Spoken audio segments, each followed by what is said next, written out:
Business आज की दुनिया का एक ऐसा वर्ड है जिसे करना तो हर कोई चाहता है, बट उसे स्टार्ट करने से पहले हर कोई घबरा जाता है। जब हम 20 की एज में होते हैं तो हर किसी का सपना बिजनेस स्टार्ट करने का होता है, कोई नया स्टार्टअप ओपन करने का जोश होता है। बट 25-26 की एज तक आते आते ये सारा जोश ठंडा हो जाता है और हमारे बस यही एक्सक्यूजेस होते हैं कि यार पैसा नहीं है, फैमिली का बिजनेस बैकग्राउंड नहीं है, और फिर हम अपनी सारी इच्छाओं को मार कर वही 9 to 5 की जॉब को एक्सेप्ट कर लेते हैं। बट एक बिजनेस स्टार्ट करने के लिए आपको क्या चाहिए? बहुत सारा पैसा या एक रेवोल्यूशनरी आइडिया? जी नहीं, जो चीज आपको चाहिए वो है डिटर्मिनेशन। अगर आप जिद्दी हो, आपके अंदर एक अच्छा बिजनेस खड़ा करने की चाहत है, तो फिर आप बहुत ही कम पैसों में या फिर बिना किसी सपोर्ट के भी एक सक्सेसफुल बिजनेस खड़ा कर सकते हो। तो दोस्तों, हमने आज तक वॉरेन बफेट के इन्वेस्टिंग के तो लेसन खूब सीखे हैं, बट आज मैं आपको इस वीडियो में वॉरेन बफेट की बहुत ही फेमस मोटिवेशनल स्पीच से बिजनेस के कुछ अमेजिंग लेसन बताने वाला हूँ, जिसे सुनने के बाद आपका जो बिजनेस को लेकर पर्सपेक्टिव है वो पूरी तरीके से चेंज होने वाला है। इसलिए इस वीडियो की कोई भी बात मिस मत करिएगा। तो वॉरेन हमें इन 2 स्टोरी से बताते हैं कि हमें आखिर बिजनेस स्टार्ट कैसे करना चाहिए।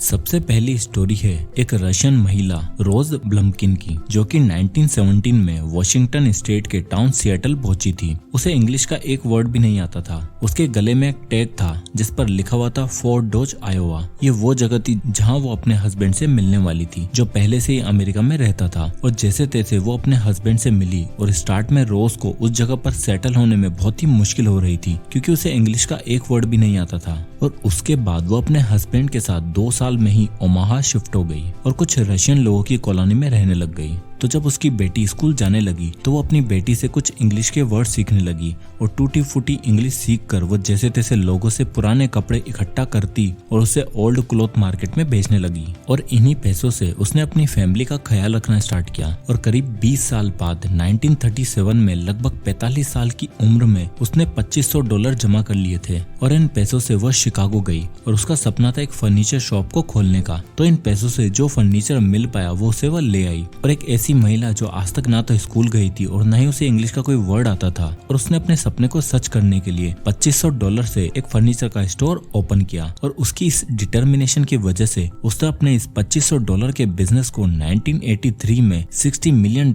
में वॉरेन बफेट की कंपनी बर्कशायर हाथवे को बेचा, और आज भी उनकी कंपनी लगभग $2 बिलियन का बिजनेस करती है। दूसरी स्टोरी है जैक की, जो कि 1922 में पैदा हुआ था। जैक स्पोर्ट्स में काफी अच्छे थे, लेकिन पढ़ाई में उनका मन नहीं लगता था, और इसलिए उन्होंने अपने कॉलेज को बीच में ही छोड़ दिया था। कॉलेज छोड़ने के बाद जैक आर्मी ज्वाइन करने के लिए गए, लेकिन मेडिकल रीजन के कारण आर्मी ने उन्हें वापस भेज दिया। फिर जैक नेवी में इंटरव्यू देने गए और वहाँ उन्हें सेलेक्ट कर लिया गया। और सेकेंड वर्ल्ड वॉर के टाइम पर उन्हें कुछ फाइटर प्लेन उड़ाने और वॉर में हिस्सा लेने का मौका मिला। वर्ल्ड वॉर खत्म होने के बाद वो वापस अपने घर चले आए। तब जैक की उम्र 23-24 साल की थी, और कुछ सालों तक उन्होंने अलग अलग कंपनियों में जॉब्स की, और उसके बाद उन्हें एक कार कंपनी में सेल्समैन की जॉब मिली। जैक की एज 35 साल हो चुकी थी और वो जॉब नहीं बिजनेस करना चाहते थे। तो वो अपने बिजनेस आइडिया के साथ बॉस के पास जाता है, और वो अपने बॉस से बोला कि क्या मैं आपके साथ कार लीजिंग का बिजनेस स्टार्ट कर सकता हूँ क्या? उसके बॉस ने उसे कहा कि अगर तुम अपनी सैलरी आधी कर दो तो फिर हम इस बिजनेस में पार्टनर बन सकते हैं। सैलरी आधी होने के बावजूद भी यह रिस्क लेने के लिए वो तैयार हो गया, और वो अपने बॉस के साथ बिजनेस पार्टनर बन गया। तो फिर जैक के बॉस ने जैक को $25,000 इन्वेस्टमेंट के लिए दिए, और साथ में 7 कार्स भी दी, जिससे कि वो अपना बिजनेस स्टार्ट कर सके। स्टार्ट में उसके कार लीजिंग बिजनेस की ग्रोथ कुछ खास नहीं थी, और 3 साल में उसने 7 कार से 17 कार्स करी। लेकिन जैक इस बिजनेस से सेटिस्फाइड नहीं था, तो उसने इन 17 कारों से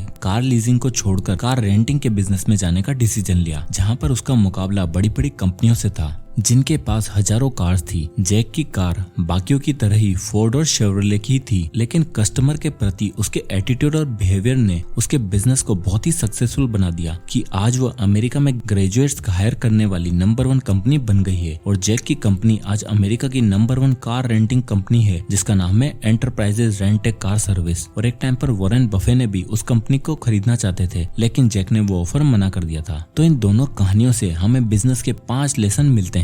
नंबर 1, कस्टमर सेटिस्फेक्शन। चाहे अब रोज ब्लमकिन का फर्नीचर बिजनेस हो या फिर जैक का कार रेंटिंग बिजनेस, ये कोई न्यू आइडिया पर बने बिजनेस नहीं थे, ये बड़े आम बिजनेस थे। बट इन दोनों में जो खास बात थी वो थी उनका कस्टमर सेटिस्फेक्शन। अमेजोन के फाउंडर जेफ बेजोस भी बोलते हैं कि अगर आपको अपने बिजनेस को सक्सेसफुल बनाना है तो आपका कस्टमर आपके लिए भगवान की तरह होना चाहिए, क्योंकि अगर कस्टमर सेटिस्फाइड ही नहीं होगा तो दोबारा ना तो आपके स्टोर में वापस आएगा, ऊपर से वो बाजार में जाकर आपके बिजनेस के बारे में नेगेटिव बातें भी बोलेगा। रोज के बिजनेस में जो फर्नीचर था वो बाकी स्टोर से कुछ अलग नहीं था, बट जब भी कोई कस्टमर उनके स्टोर में आता था तो वो वहाँ के फ्रेंडली बिहेवियर और वहाँ की हॉस्पिटैलिटी को देखकर बहुत ही खुश हो जाता था। अगर आप भी किसी स्टोर में कुछ खरीदने जाते हो तो आप कुछ टाइम बाद सब भूल जाओगे कि वहाँ कौन कौन से प्रोडक्ट थे या उनकी प्राइस क्या थी या फिर आपको कितना डिस्काउंट मिला था। बट जो चीज आपके दिमाग में हमेशा रहेगी वहाँ के स्टाफ का बिहेवियर। अगर आपके साथ वहाँ पर अच्छा बिहेव हुआ हो या फिर बुरा, वो हमेशा आपके दिमाग में रहने वाला है और फिर यही तय करेगा कि आप नेक्स्ट टाइम उस स्टोर में वापस जाना चाहोगे या फिर नहीं।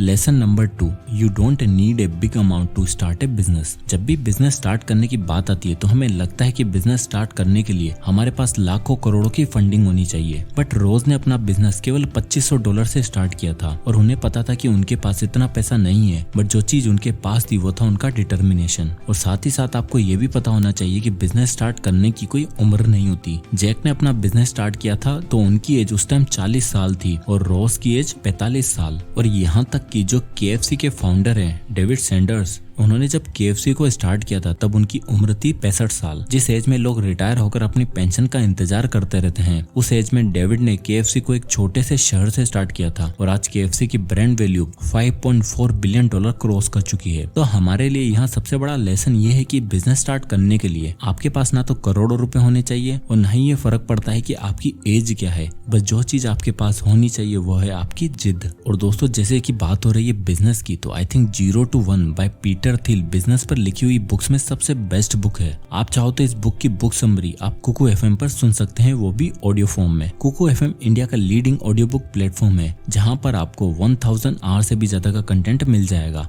वेरियस ऑडियो बुक जैसे self help, investing, fiction, non fiction यहाँ पर अवेलेबल है ऑडियो फॉर्म में। और आपके साथ आपकी फैमिली की भी मेंटल और फिजिकल हेल्थ को इम्प्रूव करने के लिए कुकू FM इस बार आपके और आपकी फैमिली के लिए एक ऑफर लेके आया है जिसमें आपको 50% का डिस्काउंट मिलेगा अगर आप कूपन कोड घर50 यूज करते हो। मतलब आपके एक साल की कॉस्ट 399 की जगह 199 ही रहेगी। और साथ ही साथ अगर आप इसे अपनी फैमिली और फ्रेंड्स को रेफर करते हो तो आपको 100 रुपए का कैशबैक भी मिलेगा अगर वो आपके लिंक से ईयरली सब्सक्रिप्शन लेते हैं तो। और ये ऑफर केवल 19 जून तक ही वैलिड है। तो इस ऐप को डाउनलोड करने की लिंक आपको डिस्क्रिप्शन में मिल जाएगी, आप वहां से जाकर इसे चेक कर सकते हैं। अब आता है lesson number 3, try and try again. Jack का पहला कार लीजिंग का बिजनेस अच्छा नहीं चला था, बट वो वहां से रुका नहीं और उसके बाद कार रेंटिंग का बिजनेस ट्राई किया और वो बाद में सक्सेसफुल बना। इसी तरह जरूरी नहीं है कि आपका आइडिया पहली बार में हिट हो जाए, कोई गारंटी नहीं है। हेनरी फोर्ड के भी पहले 2 कार मॉडल फेल हो गए थे। थॉमस एडिसन भी बल्ब को आविष्कार करने से पहले 10,000 बार फेल हुए थे। तो जरूरी नहीं कि आप पहली बार में सक्सेसफुल हो जाओ, बट आपको हमेशा ये ट्राई करते रहना है। और साथ ही साथ आपको इस बात पर भी ध्यान रखना है कि आपको उन गलतियों से सीखना है, क्योंकि अगर आप अपनी मिस्टेक से सीखोगे नहीं तो कभी भी आप अपने आप को बेहतर नहीं बना पाओगे। और यही तो लाइफ का सबसे बड़ा लेसन है। अब आता है लेसन नंबर 4,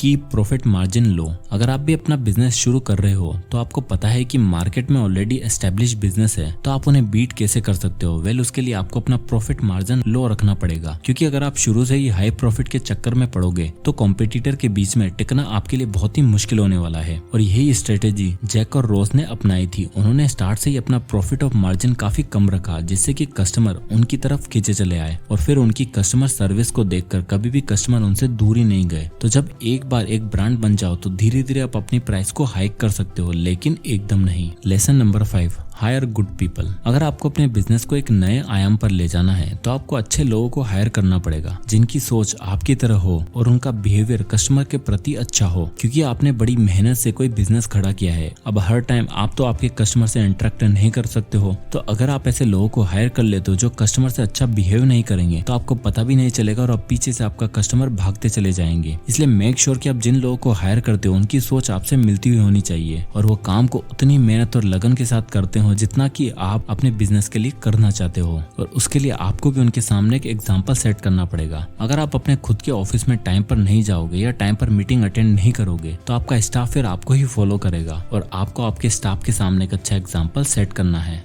जिससे कि लोग आपसे इंस्पायर होकर जी जान लगाकर आपके बिजनेस को सक्सेसफुल बनाने पर जुट जाएं। तो दोस्तों ये थे बिजनेस के वो 5 लेसन जो हम वॉरेन बफेट के द्वारा बताई गई इन दोनों स्टोरी से सीख सकते हैं। सो आई होप की वीडियो आपको पसंद आया होगा, तो इसे लाइक करें और ज्यादा से लोगों तक शेयर करें। और अगर आप इसी तरह के वीडियोस देखना चाहते हैं तो हमारे चैनल को सब्सक्राइब करना ना भूलें। और अगर आप किसी टॉपिक या बुक पर वीडियो चाहते हैं तो हमें कमेंट जरूर करें, मैं उस पर वीडियो बनाने की पूरी कोशिश करूंगा। तो मिलते हैं नेक्स्ट वीडियो में, तब तक के लिए जय हिंद।